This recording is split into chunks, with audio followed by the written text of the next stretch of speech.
Meu terreiro começou, como quase todos, né, de uma maneira muito modesta, no fundo do quintal, né? Eu morava na Avenida Dom Pedro II, tinha conseguido comprar uma casa e a casa era muito antiga. Então, o terreno era daqueles que não acaba mais, né, 50 metros de fundo.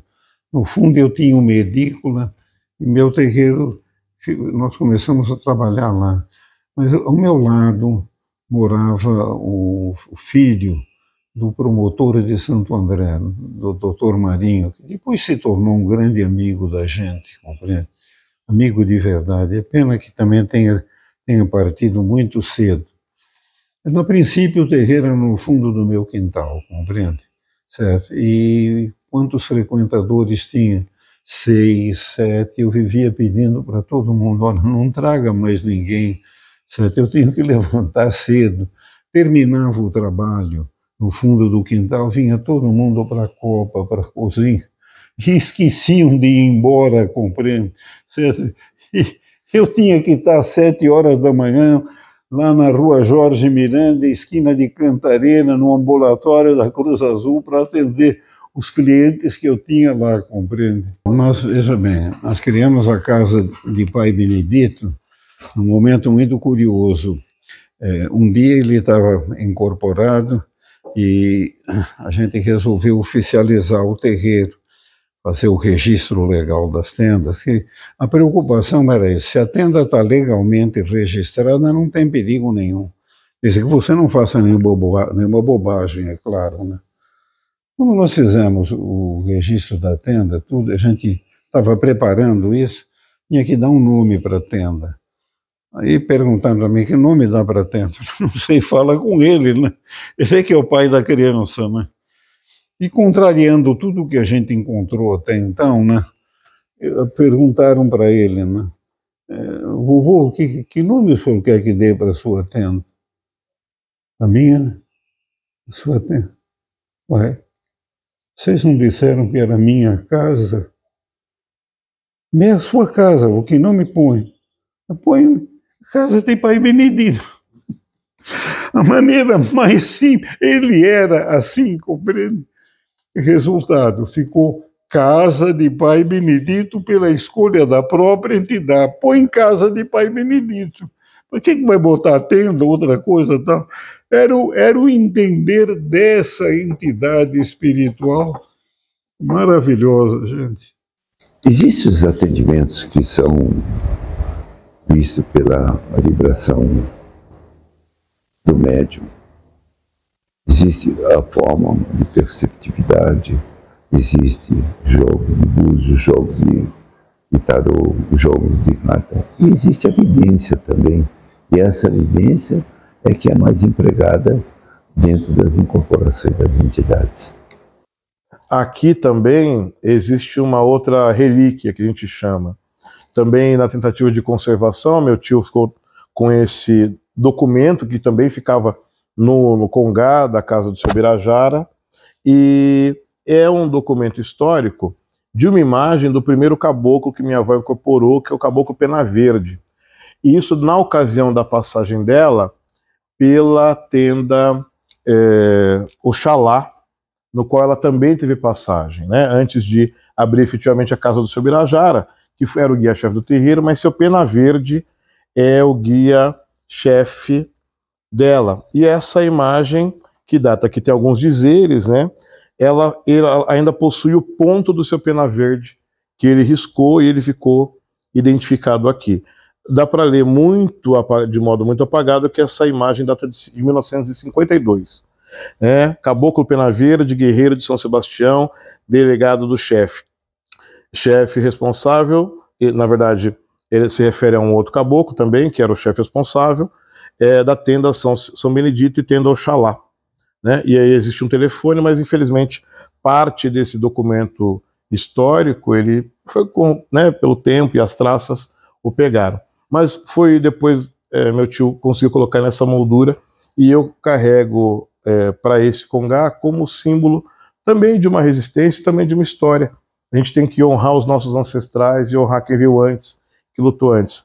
E eu trago com muito orgulho de ter essa imagem aqui, e de ter, mais do que a imagem, esse quadro histórico, a presença das divindades que sempre nos protegeram também no chão desse terreiro.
Veja bem, nós estamos com a festa de Iemanjá aí.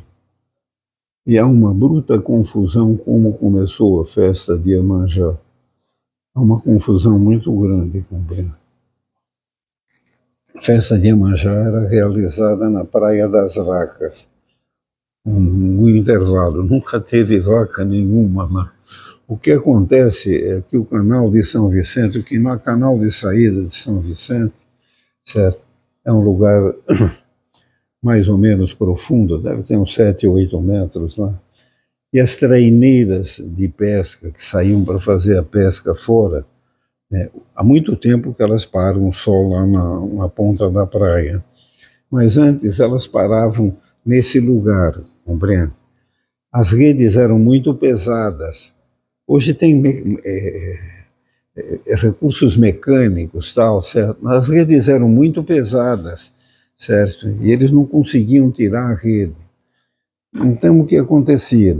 Nesse local que eu lhe falei, ao lado do forte, lá em São Vicente, ao lado do forte, o forte divide São Vicente de Praia Grande.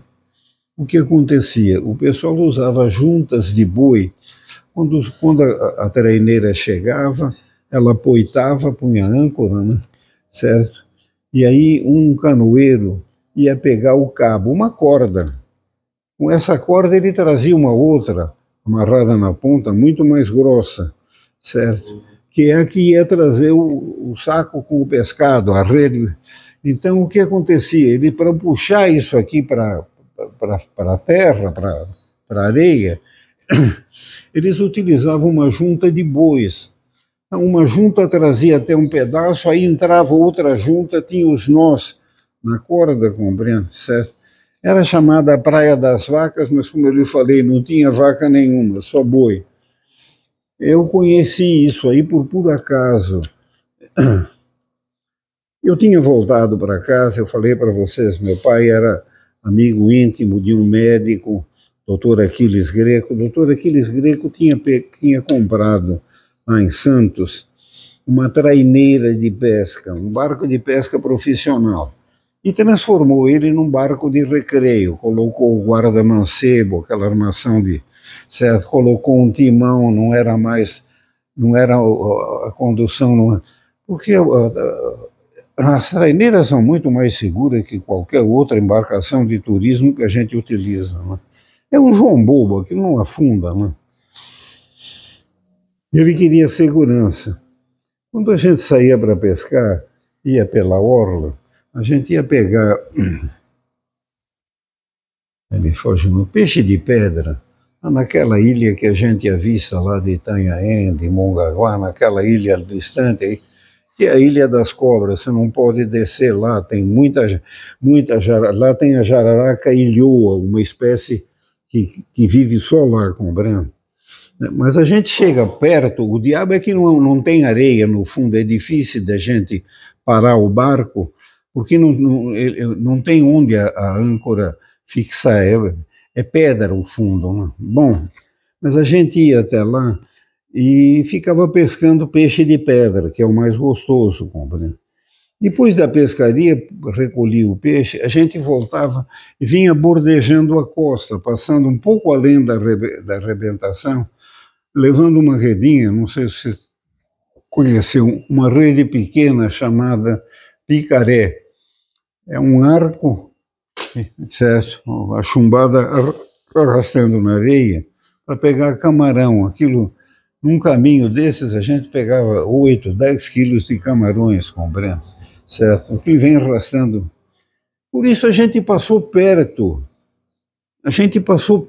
bem perto da, da Praia das Vacas, compreende? E lá de cima do barco, eu vi o pessoal de branco, alguns coloridos, identifiquei alguma coisa, compreende?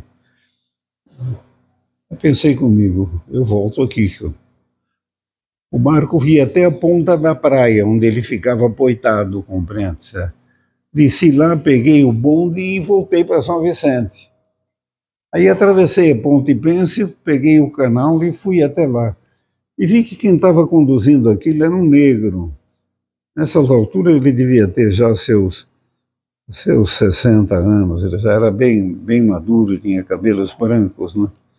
E a maneira dele conduzir também não tinha nada que aquilo que eu esperava encontrar na Umbanda. Porque depois disso eu já tinha visitado várias tendas, né? Ele usava um filá, ficava aqueles pedrisco, vidrilho cobrindo o rosto, era uma umbandomblé que ele praticava. Eu vi, em primeiro lugar, quem é que manda aqui? Eu percebi que era ele, né? Não vai fazer pergunta. Aí comecei a conversar com ele, a bater papo com ele. Comecei a fazer pergunta, ele se virou para mim. O que é que você quer, moleque? Não, é que eu sou da coisa também, né? Eu gosto, né? Que coisa, rapaz? Olha, eu sou filho de pai Joãozinho. Que Joãozinho? Eu sou filho de pai Joãozinho da Gomeia, lá do Rio, mudou tudo. Ele gostava muito de pai Joãozinho. Ele foi jogador do Corinthians. Pai Jaú. Ele foi jogador do Corinthians e fez parte da primeira seleção brasileira de futebol. Quando eu falei que fazia, ele ficou admirado. Então, você é mesmo? É mesmo? Desconfiado, né? Ele fazia lá a procissão do encontro. Como é que era a procissão do encontro? Lá em cima, um pouco para baixo, em direção do canal, um pouco para baixo, ele... Um grupinho... Estou atrapalhando, gente, desculpa. Não? Um grupinho de 100, 150 pessoas, compreende? Certo? Levava num andor uma imagem de 1 metro, mais ou menos, de Nossa Senhora da Conceição. E do outro lado, lá quase que encostado no forte, o pessoal também, um grupo pequeno, né? 150, 180 pessoas, traziam uma imagem de Iemanjá e em direção uma da outra. Quando as duas se encontrassem, começava o trabalho, era a procissão do encontro. Foi Pai Jaú quem começou a festa de Iemanjá no litoral paulista, compreende? Era a procissão do encontro. Muito tempo depois, engraçado é o seguinte, ele é pai de santo do Jamil, o Jamil é filho de fé dele, né? A gente fez amizade, compreende? Muito tempo depois, eu já tinha conhecido o Zélio, a gente já tinha feito o santuário, certo? Tinha criado a Federação Bandista do Grande ABC, e como eu tinha o rádio na mão, eu consegui logo um número muito grande de seguidores, né? E a gente foi fazer a festa de Iemanjá lá embaixo, né? Certo? Mas aí chegou 1964. Não pode mais fazer a festa na Praia das Vacas, compreende? É meio difícil, porque dizer que só vive do trabalho da Umbanda não tem nexo. Eu também trabalhava fora, estudava, e foi criando um grupo onde a gente condicionava: ó, você vai ficar aqui, nós vamos abrir um tempo, e você dá uma ajuda financeira, uma mensalidade, e com isso, graças a Deus, eu posso falar com sã consciência que tenho sempre muitos médios que dá para assumir os compromissos da casa, e até uma condição que eu tenho de falar como sacerdote, cumprir a minha missão como sacerdote, cuidando da minha paróquia, do meu local, do meu espaço, do meu templo. E muitos sacerdotes não... Umbanda é feita de graça, que o que Deus te deu de graça, dá. Nós temos esse conceito, realmente, mas dentro do templo, lá fora, quando vai fazer uma consulta particular, quando vai ter um atendimento, isso é supérfluo, é luxo, então você vai ter que pagar lá uma coisa. E quando tem muita gente, ele paga. Você vai no psicólogo, vai no teólogo, vai no cardiologista, vai no urologista, você vai pagar uma consulta. E nós temos os nossos valores empregados pelo nosso tempo, pelo reconhecimento da sociedade, e, acima de tudo, nós formamos este cabedal, que é o nosso trabalho, e que nos remunera com muito carinho, com muita atenção, o suficiente. E quanto supre a nossa suficiência, nós doamos. Não existe umbandista que não seja caritativo, que não seja... Então, eu espero, no meu caso, eu tenho muito transbordo na minha casa, eu divido com outros templos, com outras casas.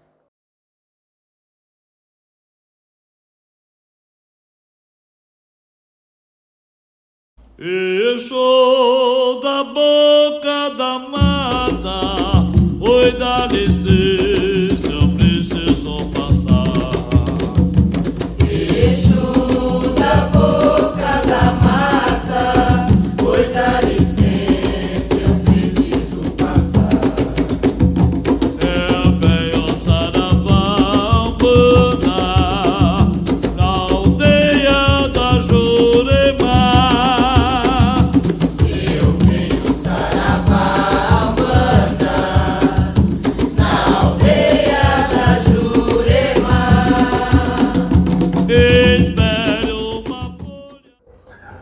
O Exu é caminho, o Exu é um amigo verdadeiro. O Exu está ali para te livrar dos perigos, te livrar dos problemas, das más inimizades, que às vezes você tem um amigo seu que não é seu amigo. Ele está ali para te trair. Então o Exu te previne: cuidado, cuidado com isso, cuidado com aquilo. Cuidado naquele caminho, cuidado com a bebida. O Exu é um verdadeiro amigo. Só que as pessoas precisam entender melhor o Exu. O Exu é caminho, é prosperidade, é amigo. O Exu dá tudo para nós: conforto, alegria. O Exu quer ver você feliz. Quando ele dá uma risada, o Exu, ele tá realmente trabalhando para você. Quando ele dá uma risada para você, ele está abrindo teus caminhos. Esse é o Exu, entendeu? Então eu vejo o Exu com muito carinho, muito carinho. Bom, a relação de Exu para a Umbanda é o sustentáculo no segmento da esquerda. Quando o pessoal canta uma banda sem Exu, não se faz nada, e não faz. Exu é o poder de Deus, o poder da direita na esquerda. Porque os guias de direita não acessam a esquerda. Os guias da esquerda não acessam a direita. Por isso tem a balança. Então, quando a gente chega para um preto velho e pede qualquer coisa para preto velho, para qualquer baiano, falando preto velho porque eu estou sentadinho aqui que nem ele. E ele fala: filho, pode deixar, filho. Ó, esse ato, o Exu já sabe o que ele tem que trabalhar. Por quê? Ele está para e passo com o preto velho. Ele está para e passo com o baiano, com o boiadeiro, com o Ogum, com o Oxóssi. Existe o Exu na mata, o Exu na pedreira, o Exu nos caminhos, o Exu no cemitério, o Exu no mar, existe tudo. Então, eu considero o Exu uma das forças realizadoras dentro do terreiro. Eu considero o Exu... Aqui está o mal. Aqui está o mal, que nós consideramos como sendo mal. Aqui, numa relação com o nosso mundo, tá? Não menosprezando, porque tem muita força e tem muita coisa boa, aqui está o policial, a força ordenadora do Estado. Se você for ver os dois mundos, andam em paralelos, os dois mundos. Um sempre errando, pelo nosso conceito, o outro sempre tentando proibir esse erro. Mas os dois estão no mesmo lugar. Os dois estão no mesmo lugar. Então, se você perguntar para o seu Exu, pela sua trajetória, né, não vamos falar anos para ele, porque pela sua trajetória, você poderia estar em outro lugar e não lá nesses caminhos que os Exus andam? Alguns vão até te responder, não. E outros vão falar, sim, eu poderia estar em outro lugar, mas é aqui que eu me sinto bem ajudando a lei. É aqui que eu me sinto bem ajudando quem precisa. Eu não precisaria mais estar aqui, mas esse é meu mundo, eu me sinto bem assim. Como você pega um policial, tem um policial que ele anda com sangue nos olhos, ele gosta de estar na viatura procurando encrenca para ele ajudar a resolver. E tem um policial que gosta de ficar atrás da mesa do escritório. Mas os dois são policiais. A mesma coisa é o Exu. O Exu, ele está... O Exu que eu digo é o Exu coroado, o Exu na lei, o Exu que trabalha junto com as entidades sob o comando de um orixá, de vários orixás. Agora, aquele ganga, aquele perdido, aquele zombeteiro, aquele encrenqueiro, ele não se subjuga a ninguém. Porque ele não tem essa ideia de uma evolução para ele. Ele não tem essa ideia. É igual um bandido. O bandido encara, eu já ouvi isso de bandido quando me sequestraram, ele falou, não esquenta a cabeça não, só estou fazendo meu serviço. Pô, você está me sequestrando, está fazendo serviço? Olha só, fica tranquilo, tem minha família para cuidar. Olha como é que é, né? Então, esse é o pensamento de quem está na esquerda. Quem está complicando a vida dos demais. Mas o Exu convive com esse, sabe qual o caminho onde ir buscá-lo. Então, para mim, o Exu é um dos pilares que sustenta a nossa religião, junto com os outros. E tem Exu que, se você conversar com ele, você imagina que está conversando com um preto velho. Porque ele não falou palavrão nenhum, ele não tomou nada, fumou um cigarro porque não tinha um cachimbo do lado, ele fumou cigarro mesmo. Ah, pode sair, não precisa ser charuto não. Então, se você prestar atenção o que é um Exu dentro do terreiro, não com aquele olhar de maldade, vou pedir para ele quebrar a perna daquele meu vizinho, aquele cara que é FDP. Aí o Exu fala, você quer matar o cara? Tem uma lenda que diz assim, uma pessoa que não estava se dando bem com o vizinho, aí foi pedir para Exu para fazer alguma coisa para ele acabar com a vida do outro. Falou, é isso que você quer? É. Então faz o seguinte, você vai todo dia fazer uma comida para ele. Aí você põe, aí falou o número de umas ervas, tal, você põe e dá para ele. Aí foi, o cara fez, voltava lá, o Exu, continua. Depois de um certo tempo, o cara que ele queria prejudicar estava forte, se transformou amigo dele, ele se transformou amigo do outro, ele foi falar com o Exu, pô, mas eu fui dar veneno para matar. Ele falou, não dei veneno para você dar para ele, eu dei ervas para trazer, para ele ter mais amor no coração, para ele olhar para você com outros olhos, e você aos poucos está prestando essa caridade para ele. Hoje vocês são os amigos. Então, o Exu que ele fez, ele deu caminho pro cara. Ele não falou que era veneno. Ele falou, eu vou colocar isso aqui, você dá para ele comer todo dia. Você alimentou seu vizinho, ele passou a te olhar com outros olhos, e hoje vocês são amigos, e os dois cresceram. É isso.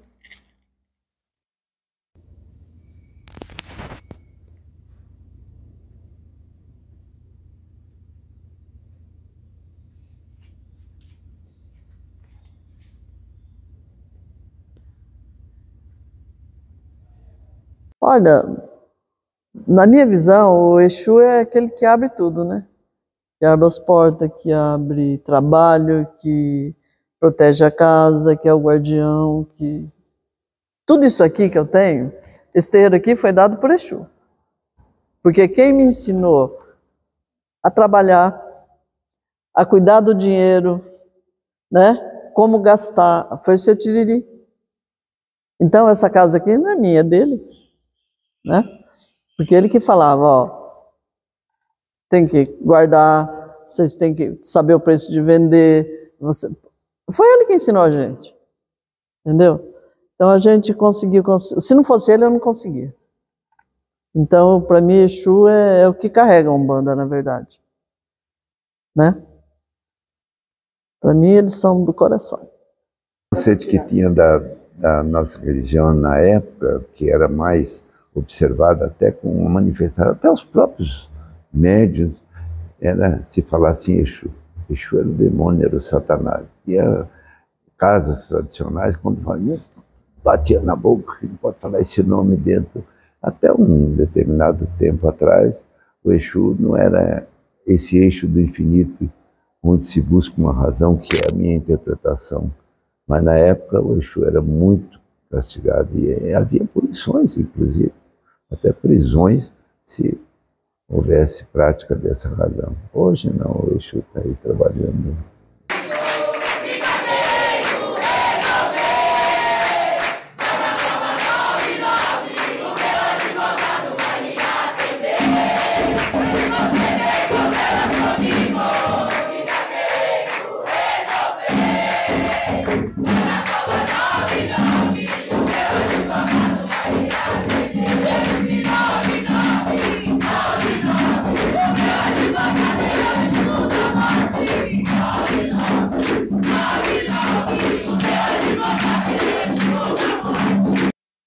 O Exu, nós seres humanos, né, temos polo positivo e polo negativo, igual todo o poder da natureza, né? Tem polo positivo e tem polo negativo, né? Então, o Exu é o responsável pelo equilíbrio, né? Por comandar o polo negativo e é responsável por manter esse equilíbrio de força, né? Por isso que o médium precisa, né, cuidar do seu caboclo e do seu preto velho e precisa cuidar do seu Exu para manter o seu equilíbrio espiritual, manter o seu equilíbrio de força, manter o seu equilíbrio de energia, né? Que ele tem que emanar quando ele está incorporado com seus guias, né? E assim, precisamos muito do Exu para muitas coisas, mas falando não na parte material, falando na parte espiritual.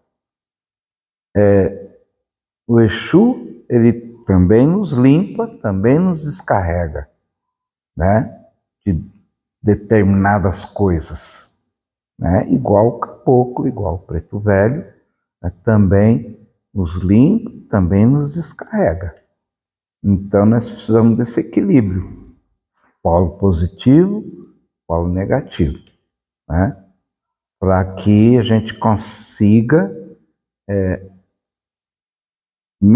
mediunicamente falando, cumprir com a nossa jornada espiritual. Senão, ela não está completa. né? Se nós não tivermos esse apoio do polo negativo, né? Que é comandado por Exu. É mais ou menos isso. Exu da meia-noite, Exu da encruzilhada, saravá, o povo da Aruanda. Sem Exu não se faz nada. É isso.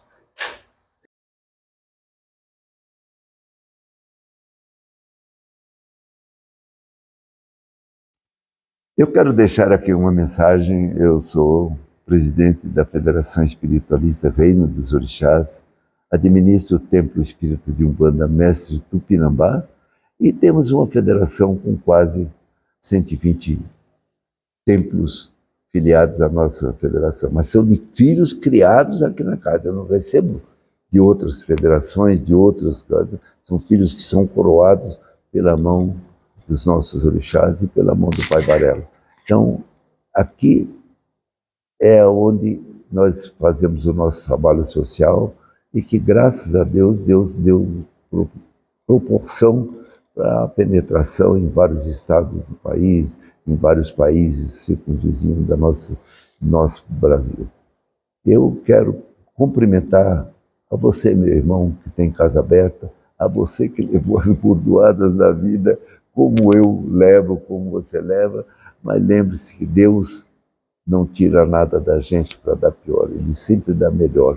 E quando Ele dá melhor, Ele ensina como você caminhar numa terra de espinho, numa estrada de espinho, Ele ensina como tirar os tropeços numa terra de pedras, Ele ensina você se livrar do afogamento quando as águas da vida e da enchente na tua consciência.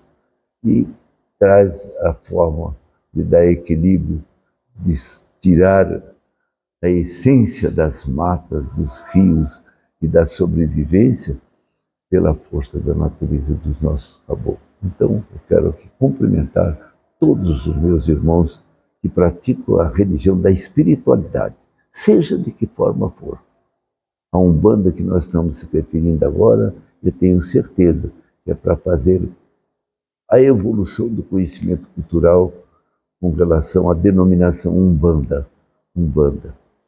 Por isso, eu os cumprimento, peço a bênção a quem é os mais velhos, abençoo os mais novos e, acima de tudo, eu gostaria de finalizar esse contato agradecendo a forma de expressão e de levar ao nosso conhecimento, que humildemente estou lhes falando agora, agradecer os meios de comunicações, o qual, há 54 anos atrás, a entidade que manifestou comigo disse que eu ia passar por isso. Nem existia televisão na época. Eu estou aqui perante um canal de televisão, perante um público estranho, entrando na sua casa sem pedir licença e você talvez me aceitando com muito carinho. Então eu quero deixar aqui bem viva a voz a todos os nossos irmãos de Umbanda, de espiritualidade, de Candomblé, de Mesa Branca, que quebraram esse preconceito de Umbanda não entra no Candomblé, Umbanda não entra na religião evangelizadora de Kardec. Hoje nós temos os nossos colegiados, as nossas irmandades de fraternidade espiritual, e estamos aí unidos a várias religiões, porque Deus é um só. Deus mostra determinados comportamentos, tal qual como você mostra a educação dos teus filhos na tua casa, e o meu na minha, o seu na sua, e essa diversidade. O mais importante é o que é mais difícil, que eu acho, como sacerdote. Que eu acho, Pai Varela que eu vos falo, é ser bom. É difícil ser bom. Conforme você é bom, é carinhoso, tem um monte de classificações ao teu comportamento. Mas faça. Seja bom, porque ser bom incomoda. A minha bênção, peço ao meu Pai Oxalá que derrame sobre a nossa pátria saúde, luz, perfeição, acima de tudo, compreensão. Muito obrigado a todos. Uma palavra que a gente pode deixar aqui nesse momento é que você, praticante da Umbanda, você está na religião que te completa. Tudo o que você precisar na sua religião tem. Pode não ter no terreiro que você participa, ou você no terreiro que você participa não acessou isso ainda. Mas a religião é muito maior do que você possa imaginar. Então, defenda sua religião. Com argumentos. Com argumentos. Com conhecimento. Defenda sua religião. Pratique como um bom praticante da religião que você está. E tudo que você pedir, seja para Exu, seja para Preto Velho, Baiano Boiadeiro, Oxalá, peça com o coração. Esta é a porta de entrada dos orixás. Não é porque a língua fala o que quiser. É isso aí. Pergunta sua aí, eu acho que o que a gente precisa é mais união, sabe?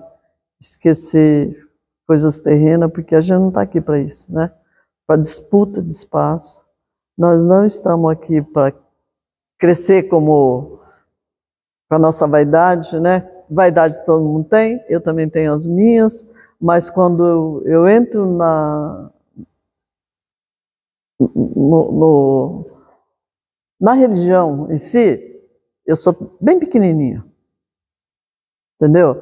Porque grandes são eles. Então, quando eu quero aparecer mais do que eles, eu me perco. Então, acho que a nossa união, sabe?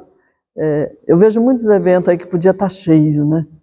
Olha que eu participo de bastante coisa. E você chega lá, tá pouca gente, por quê? Porque eu não gosto do fulano, eu não vou lá, sabe? Vamos parar com isso. Vamos trabalhar pela nossa religião. E para mim, a Umbanda é tudo. E eu vou aonde me convidarem e onde não me convidarem também. Hoje mesmo eu pretendo ir lá para Osasco. Entendeu? Que tem um evento lá, né? Então, por que não? Vamos dar as mãos e caminhar junto, porque o orixá é um só. A Umbanda,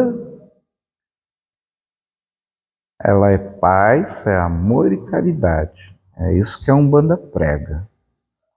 E nós não podemos nos esquecer dessa parte, né? Todo médium que entrar num terreiro de Umbanda, o seu zelador precisa gravar isso, né, bem fundo na mente do seu médium e no coração dele. Porque o jovem, ele perde o foco muito fácil. E nós não podemos permitir que os jovens umbandistas percam foco, né? Então eles têm que saber que a gente coloca a roupa branca, né? Não para o meu engrandecimento. Nós colocamos a roupa branca para prestar a caridade, para ser um soldado de Oxalá, né? Para ficar embaixo, para envergar a bandeira branca de Oxalá e levar ela para todo canto, né? E por onde nós passarmos, distribuir paz, distribuir caridade, distribuir fé e distribuir amor. Essa é a mensagem, não minha, é que os nossos caboclos, nossos pretos velhos, nos ensinam em todos os trabalhos e que nós não podemos deixar os nossos jovens esquecer, porque daqui a pouco a gente não está mais aqui, não. Então eles vão estar por conta. E eles têm que saber exatamente, lembrar do dia que eles entraram no terreiro, né? A gente não entra no terreiro para desenvolver, só desenvolver, não. Desenvolver sim, para prestar a caridade. com a mente entorpecida pela dor da injustiça, eu clamava por vingança. E tu, oculto, lá no fundo do meu eu, com bondade compassiva me sussurravas esperança. Quantas vezes desejei romper com a humanidade, enfrentar o mal com maldade, olho por olho, dente por dente, e tu, escondido em minha mente, me dizias simplesmente: sei que fere o coração a maldade e a traição, mas responder com ofensas não lhe trará solução. Para, pensa, medita, ofereça-lhe o perdão. Eu também sofri bastante, eu também fui humilhado, eu também me revoltei e também fui injustiçado. Das savanas africanas, moço, forte, livre, num instante transformado em escravo acorrentado, nenhuma oportunidade eu tive.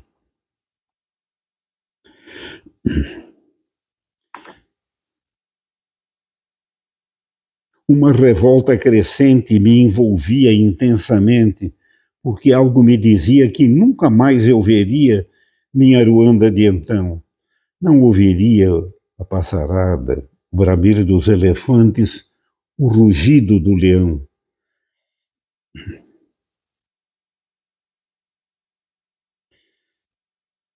Minha raça de gigantes que tanto orgulho tivera jazia despedaçada, nua, fria, acorrentada, num infecto porão. Um ódio imenso meu peito atormentava. Por que que Oiá não mandava uma grande tempestade? Que Xangô, com os seus raios, partisse aquela nave amaldiçoada, que matasse aquela gente que tão cruel se mostrara, que até a minha pobre mãezinha, tão frágil, já tão velhinha, por maldade acorrentara. E Iemanjá, onde é que estava que a nossa desgraça não via? Que a nossa dor não sentia, o seu peito não sangrava, seus ouvidos não ouviam a súplica que eu lhe fazia? Se Iemanjá ordenasse, o ar se abriria, as ondas nos envolveriam, ao meu povo ela daria a desejada esperança, e os que nos escravizavam, a necessária vingança. Onde é que estava algum que aquela gente não venciam? Onde estavam as suas armas, as suas lanças de guerra?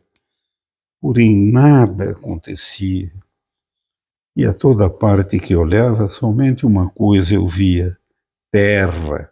Terra que sempre exigia mais de nossos corpos suados, de nossos corpos cansados. Era a senzala, era o tronco, o gato de 7 rabos que nos arrancava o couro, era a colheita, era a lida, e para nós era estafa, para o Senhor era ouro. Quantas vezes, depois que o sol se escondia, lá no fundo da senzala, com os mais velhos eu aprendia que o nosso destino, no fim, não seria sempre assim. Quantas vezes me disseram que Zambi olhava por mim. Bem me lembro uma manhã em que o rancor era grande, fiz sair da casa grande a filha do meu patrão, ingênua, desprotegida. O pensamento voou. Eis a hora da vingança. Vou matar essa criança, vou vingar a minha gente, e se por isso eu morrer, sei que vou morrer contente. E a criança caminhava alegre e despreocupada, vinha em minha direção. Como a fera aguarda a caça, eu esperava ansioso, minha hora era chegada. Eu trazia as mãos suadas nesse momento odioso, meu coração disparava, vi o tronco, vi o chicote, vi o meu povo sofrendo, apodrecendo, morrendo, e nada mais vi então. Correndo como um possesso, agarrei-a por um braço e levantei-a do chão. Porém, para minha surpresa, mal eu ergui a menina, uma serpente ferina, como se fora o próprio vento, fere o espaço. errando por minha causa o seu bote tão fatal.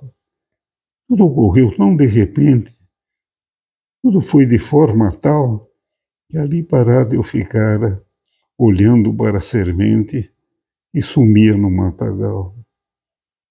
Depois, com uma criança em meus braços, olhei meus punhos de aço que a deveriam matar, olhei seus lindos olhinhos que insistiam em me fitar.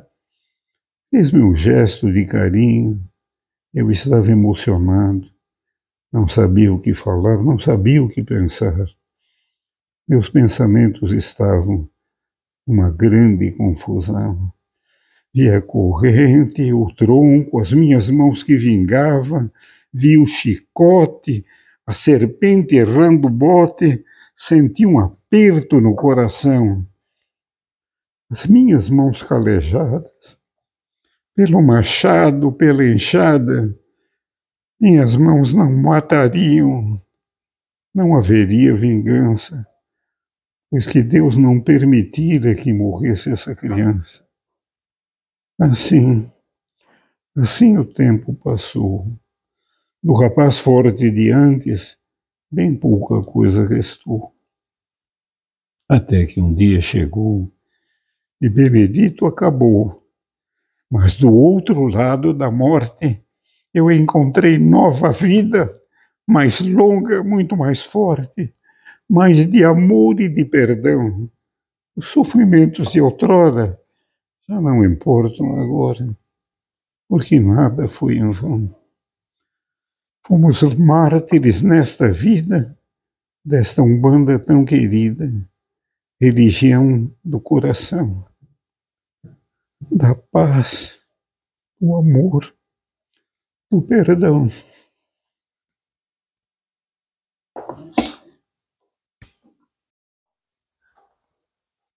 Eu acho que eu quero ressaltar que a Umbanda, ela é uma religião completa para quem se dedica completamente a ela.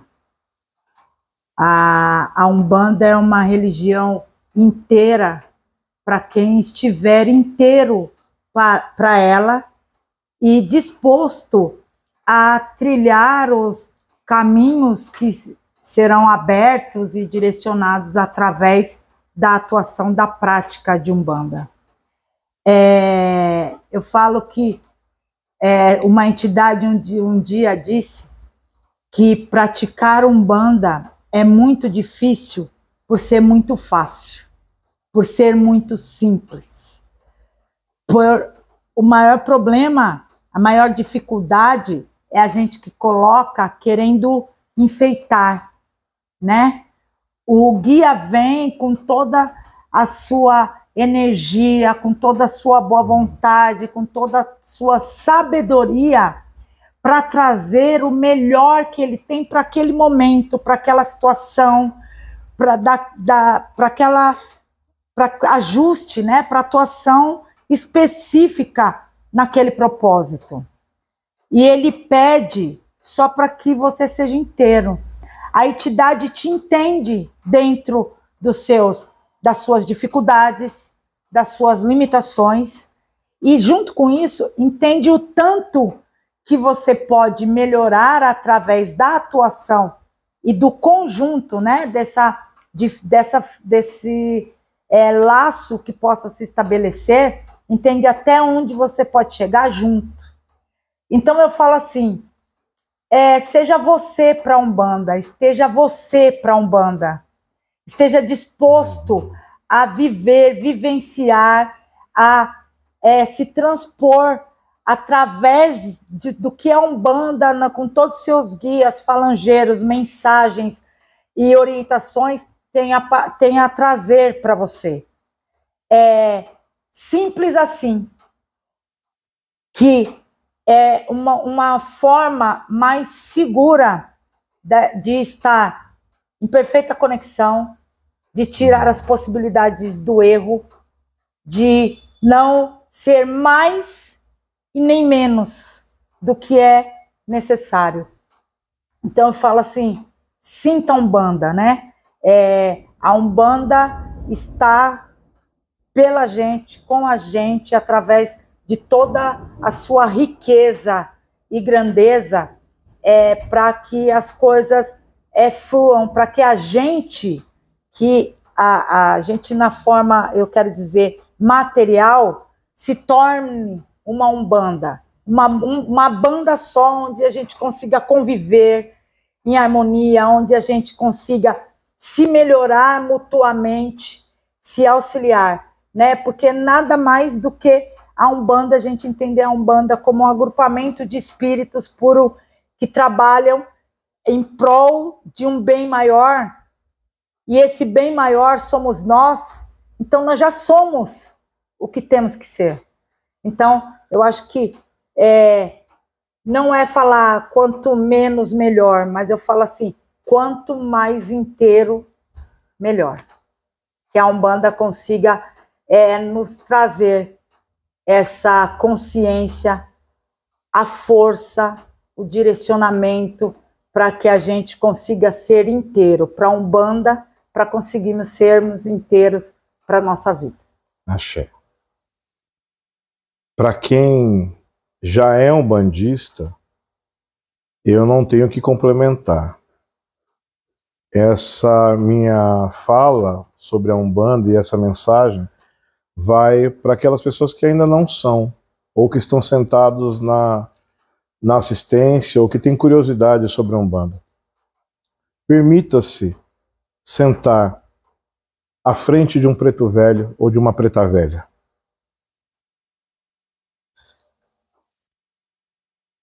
Assim como eu sou e fui muitas vezes.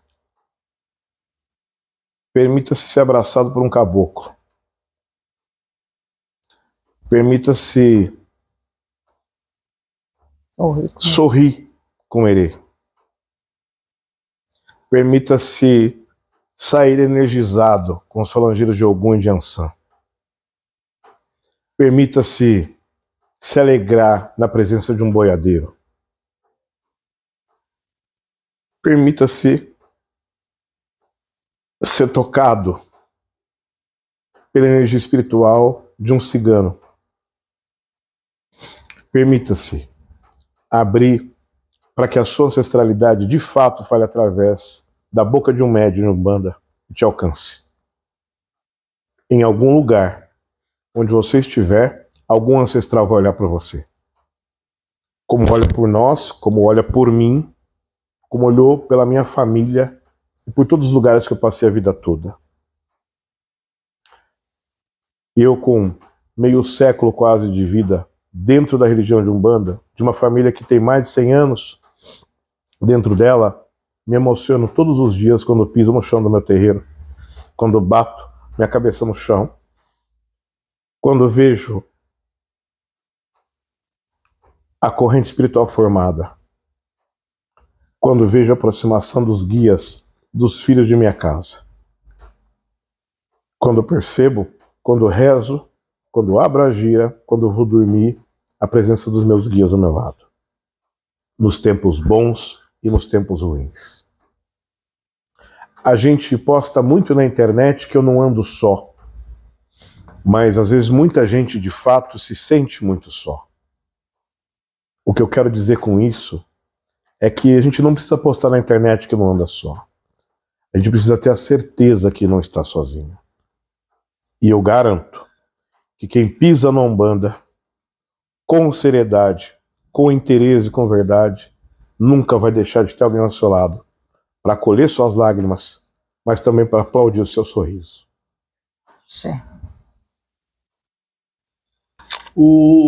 Oxalá nas oliveiras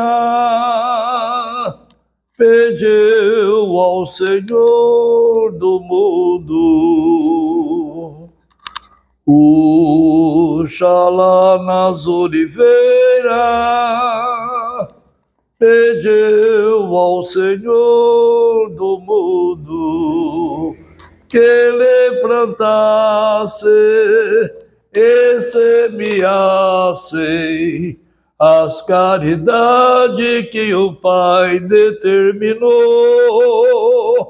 que ele plantasse e semeasse as caridades que o Pai determinou.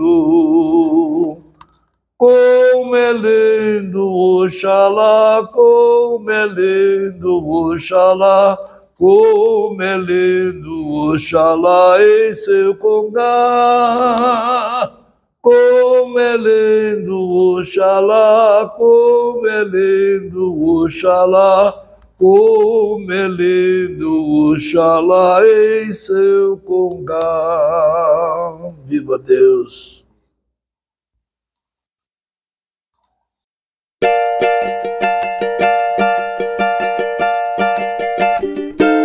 Refletiu a luz divina em todo o seu esplendor. Vem do reino de Oxalá, onde há paz e amor, nos que refletiu na terra, luz que refletiu no mar, luz que veio de Aruanda para tudo iluminar. O mundo é paz e amor, o mundo cheio de luz, é a força que nos dá vida e a grandeza nos conduz. Avante, filhos de flor, com a nossa lei não há, levando ao mundo inteiro a bandeira de Oxalá.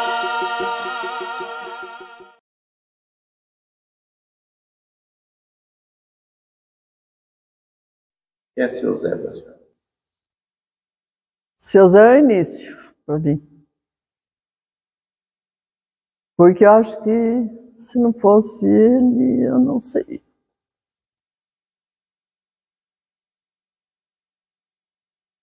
Vocês estão tirando o meu sangue com um canudinho de refresco. Tá cansado. Pode ir? Você tá... Pode ir? Podemos começar? Eu estou esperando você já faz 2 dias. Vai. Saravá, saravá, saravá, esses filhos de Pemba que ficam de pé no congá. Saravá, saravá, Oxalá, ele é pai de cabeça e não deixa seus filhos tombar. Saravá, saravá, saravá, esses filhos de Pemba que ficam de pé no congá. Saravá, saravá, Oxalá, ele é pai de cabeça e não deixa seus filhos tombar.